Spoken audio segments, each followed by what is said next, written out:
ৰাষ্ট্ৰীয় একতা দিৱস ডিফুটো ওলোৱা হ'ল একতাৰ দৌৰ ফ্লেগ অফ কৰিলে CM তুলিৰাম ৰংহাঙে ডিফুৰ কাছাৰ ষ্টেডিয়ামৰ পৰা সমূহীয়া দৌৰ ৰূপায়ণ কৰা হ'ল উপস্থিত থাকে উপায়ুক্তৰ লগতে বহুগৰাকী বিশিষ্ট ব্যক্তি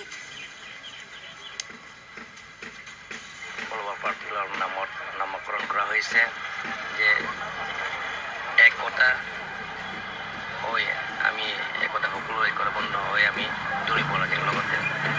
এইটো national agenda run for unity মানে আমি কাৰ্বি আংলং নহয় গোটেই ভাৰত নহয় গোটেই ভাৰতে যাতে শান্তি বজাই ৰাখিব পাৰে সকলো জাতি জনগোষ্ঠীৰ লগত মিলি প্ৰীতি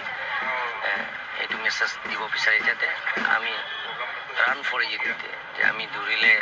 ৰাইজক মেছেজ দিলে যে আমি সকলো জাতি জনগোষ্ঠীৰ লগত ছাত্ৰ ছাত্ৰী আছে স্পৰ্টছ লাভাৰবিলাকো আছে সকলো আছে ইয়াৰে সকলো লৈ আমি ডিফু টাউন আমি দৌৰিছোঁ কাৰ্বি আংলং DC অৰ্গেনাইজ কৰিছে এইটো আমাৰ